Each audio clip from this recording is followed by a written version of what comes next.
حضرت اقدس حضرت مولانا طارق جمیل صاحب کے بیٹے عاصم جمیل کی ڈیتھ ہوئی اور ایک بڑی سب کو فکر لاحق ہو گئی کہ یہ کیسے ہو گیا، کیا ہو گیا۔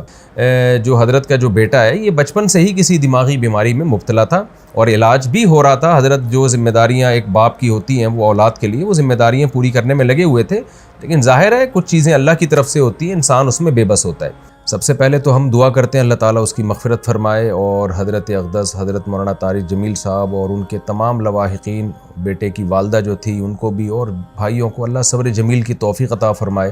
یہاں بہت سے لوگ یہ سوال اٹھا رہے ہیں کہ اتنا دیندار گھرانہ اور بیٹے نے خودکشی کر لی۔ ہر خودکشی ڈپریشن میں ہی ہوتی ہے، ٹینشن میں ہی ہوتی ہے، خوشی میں تو کوئی بھی خودکشی نہیں کرتا۔ یعقوب علیہ السلام کو ہم دیکھ لیں نا کہ ساری زندگی بیٹے کے غم میں روتے رہے مگر خودکشی کی طرف نہیں گئے۔ عمل کو خودکشی قرار دینا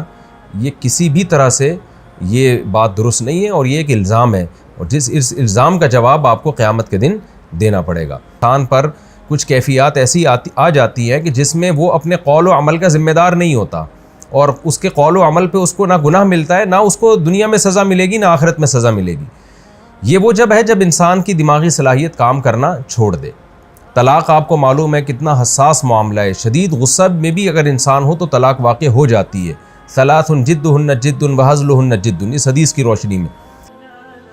مفتی طارق مسعود کے بیانات کے لیے مفتی صاحب کے آفیشیل چینل مفتی طارق مسعود سپیچز کو سبسکرائب کریں۔ بسم اللہ الرحمن الرحیم، نحمدہ ونصلی علی رسولہ الکریم۔ گزشتہ رات ایک بہت ہی افسوسناک واقعہ پیش آیا۔ حضرت اقدس حضرت مولانا طارق جمیل صاحب کے بیٹے عاصم جمیل کی ڈیتھ ہوئی اور ایک بڑی سب کو فکر لاحق ہو گئی کہ یہ کیسے ہو گیا، کیا ہو گیا۔ اب ان کے بیٹے کا مولانا یوسف جمیل صاحب کا بیان سامنے آیا ہے کہ اس نے خود کو گولی مار کے ہلاک کیا اور ڈپریشن کا وہ پیشنٹ تھا۔ سب سے پہلے تو ہم دعا کرتے ہیں اللہ تعالیٰ اس کی مغفرت فرمائے اور حضرت اقدس حضرت مولانا طارق جمیل صاحب اور ان کے تمام لواحقین، بیٹے کی والدہ جو تھی ان کو بھی اور بھائیوں کو اللہ صبر جمیل کی توفیق عطا فرمائے اور اس بیٹے کو اس جہاں کی بھلائیاں نصیب کرے اللہ تعالیٰ، اس کے صغائر کبائر خطاؤں کو اللہ معاف کرے۔ میں جو یہ بیان ریکارڈ کروا رہا ہوں اس کا ایک بڑا مقصد جو ہے وہ ان لوگوں کو جواب دینا ہے جو اس عمل کو خودکشی قرار دے رہے ہیں، کیونکہ میں نے بھی کچھ کمنٹس پڑھے ہیں، کچھ لوگوں کے نیگیٹو کمنٹس ہیں۔ آپ کو پتہ ہے کہ دیندار طبقے کی طرف سے کچھ لوگ ایسے مخالف لوگ ہیں علماء کے، دینداروں کے، کہ ان کو موقع چاہیے ہوتا ہے پروپیگنڈا کرنے کا۔ ہمارے ہاں یہ بات مشہور ہے الحمدللہ، ہمارے ہاں دیندار طبقہ چاہے علماء کا ہو، قراء حضرات کا ہو، حافظوں کا ہو، الحمدللہ ان میں خودکشی کا ریشو نہ ہونے کے برابر ہے، ان کے گھروں میں بھی اور ان کے خود ان میں بھی کوئی بھی خودکشی نہیں کرتا۔ اور یہ بات بڑے فخر سے بیان کی جاتی ہے کہ قاری حضرات کی تنخواہیں دیکھیں، آپ ائمہ کرام کی تنخواہیں دیکھیں، ان کے مسائل دیکھیں، اس کے باوجود وہ خودکشی کی طرف نہیں جاتے، اس لیے کہ اللہ نے ان کو صبر دیا ہے۔ اور یعقوب علیہ السلام کو ہم دیکھ لیں نا کہ ساری زندگی بیٹے کے غم میں روتے رہے مگر خودکشی کی طرف نہیں گئے۔ تو یہاں بہت سے لوگ یہ سوال اٹھا رہے ہیں کہ اتنا دیندار گھرانہ اور بیٹے نے خودکشی کر لی۔ اس کا جواب مولانا یوسف جمیل صاحب کی طرف سے الحمدللہ آ چکا ہے کہ وہ بھائی ڈپریشن کا پیشنٹ تھا، وہ اس کو الیکٹرک کے جھٹکے دیے جاتے تھے، میڈیسن کھاتا تھا وہ، اور ڈاکٹروں نے یہ بھی ہدایات کی ہوئی تھی کہ اس کے پاس کوئی نہ کوئی رہنا چاہیے، کچھ بھی کر سکتا ہے۔ تو یہ جواب میں سمجھتا ہوں کافی ہے ان لوگوں کا منہ بند کرنے کے لیے جو اس عمل کو خودکشی قرار دے رہے ہیں، لیکن آپ کو پتہ ہے جو فتنہ پرست لوگ ہوتے ہیں ان کو باتیں کرنی ہیں۔ بعض لوگ یہ بھی تبصرہ کر رہے ہیں کہ ہر خودکشی ڈپریشن میں ہی ہوتی ہے، ٹینشن میں ہی ہوتی ہے، خوشی میں تو کوئی بھی خودکشی نہیں کرتا۔ تو دیکھیں یہ ٹاپک ڈاکٹروں کا ہے، ڈاکٹر بتاتے ہیں، اور ہم نے مشاہدہ بھی کیا ہے کہ ڈپریشن دو طرح کی ہوتی ہے۔ ایک ڈپریشن تو عام لوگ جو دنیا کی محبت میں ڈپریشن میں گئے ہوئے ہیں، ایک ڈپریشن وہ ہوتی ہے جو کسی دماغی بیماری کی وجہ سے ہوتی ہے، اس میں دیندار لوگ بھی مبتلا ہو سکتے ہیں، اور اس کا کوئی علاج، اس کا علاج یہ نہیں ہے کہ اس کو صبر کی تلقین کی جائے، اس کا علاج میڈیسن ہوتی ہیں، دماغ میں کچھ کیمیکل آگے پیچھے ہو جاتے ہیں۔ ایسے بہت سارے پیشنٹ ہم نے اپنی زندگی میں دیکھے ہیں، بہت اچھے لوگوں کو جنہوں نے بڑی بڑی ٹینشنیں جھیلی ہیں، برداشت کی ہیں، لیکن وہ بیٹھے بیٹھے ڈپریشن میں چلے جاتے ہیں، میڈیسن لیتے ہیں تو سیٹ ہو جاتے ہیں، وہ دماغ کے کچھ کیمیکل ہیں جو آگے پیچھے ہو جاتے ہیں۔ یہی وجہ ہے، اور یہ نئی بیماری نہیں ہے، صدیوں پرانی بیماری ہے۔ یہی وجہ ہے کہ علماء کرام نے یہ مسئلہ طلاق کے مسائل میں بیان کیا اور قتل قصاص وغیرہ کے مسائل میں بیان کیا کہ انسان پر کچھ کیفیات ایسی آ جاتی ہیں کہ جس میں وہ اپنے قول و عمل کا ذمہ دار نہیں ہوتا، اور اس کے قول و عمل پہ اس کو نہ گناہ ملتا ہے، نہ اس کو دنیا میں سزا ملے گی، نہ آخرت میں سزا ملے گی۔ یہ وہ جب ہے جب انسان کی دماغی صلاحیت کام کرنا چھوڑ دے۔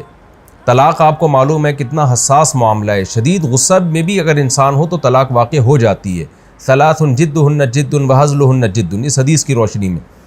لیکن علماء نے بیان کیا کہ اگر کوئی ڈپریشن کا پیشنٹ ہے اور اس کے پاس قرائن ہے اور وہ اس کا دماغ صحیح کام نہیں کر رہا، ایسی صورت میں وہ بیوی کو 100 طلاقیں بھی دے دے گا تو نہیں ہوں گی، اس لیے کہ اس کا دماغ ہی کام نہیں کر رہا ہے ایسے موقع پہ۔ تو جب طلاق جیسے مسئلے میں ہم علماء کرام آج سے صدیوں پہلے ایک اسٹریس اور ڈپریشن کا مریض جس کا دماغ کام کرنا چھوڑ دے، اس کے اس عمل کو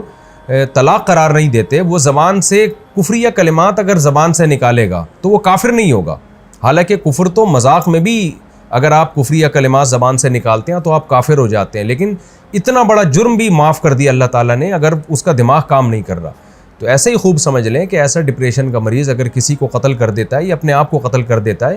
تو وہ نہ دنیا میں مجرم ہے، نہ اللہ کے ہاں وہ مجرم ہے۔ اس میں ملامت کرنا اور کسی کو برا بھلا کہنا یا کوئی نیگیٹو باتیں کرنا، یہ جو باتیں کرنے والے لوگ ہیں وہ مجرم ہو جائیں گے۔ تو ایک ڈپریشن وہ ہوتی ہے جو دنیا سے دنیا کی محبت کی وجہ سے دنیا کی چھوٹی چھوٹی باتوں کو آپ بہت زیادہ بڑھا لیتے ہیں، یہ کس کی وجہ سے ہوتی ہے؟ یہ ناپسندیدہ ہے، کیونکہ نیک لوگ ہمیشہ صبر کرتے ہیں۔ لیکن ایک ڈپریشن وہ ہے جو آپ کو کسی دماغی بیماری کی وجہ سے، تو یہ بچپن سے اس کی جو ہمیں تحقیقات سے معلوم ہوا ہے کہ یہ جو حضرت کا جو بیٹا ہے یہ بچپن سے ہی کسی دماغی بیماری میں مبتلا تھا اور علاج بھی ہو رہا تھا۔ حضرت جو ذمہ داریاں ایک باپ کی ہوتی ہیں وہ اولاد کے لیے وہ ذمہ داریاں پوری کرنے میں لگے ہوئے تھے، لیکن ظاہر ہے کچھ چیزیں اللہ کی طرف سے ہوتی ہیں، انسان اس میں بے بس ہوتا ہے۔ تو ہم سب اس غم میں حضرت کے ساتھ برابر کے شریک ہیں، اور ہم سب دل سے دعا کرتے ہیں اللہ تعالیٰ حضرت کے اس بیٹے کو اس جہاں کی بھلائیاں نصیب کرے اور اس جہاں کی خوشیاں نصیب کرے، اور جو بھی ان کے رشتہ دار اور لواحقین ہیں اللہ تعالیٰ ان سب کو صبر جمیل کی توفیق عطا فرمائے، اور جو منفی کمنٹس کرنے والے لوگ ہیں اللہ تعالیٰ ان کو ہدایت دے۔ اور میں پھر دوبارہ اپنی بات کو ریپیٹ کرتا ہوں کہ اس عمل کو خودکشی قرار دینا یہ کسی بھی طرح سے یہ بات درست نہیں ہے، اور یہ ایک الزام ہے، اور اس الزام کا جواب آپ کو قیامت کے دن دینا پڑے گا۔ اللہ تعالیٰ مرحوم کی مغفرت فرمائے اور لواحقین کو اللہ صبر جمیل کی توفیق عطا فرمائے، اور مرحوم کو جنت میں اللہ تعالیٰ اعلیٰ درجات عطا فرمائے۔ وما علینا الا البلاغ۔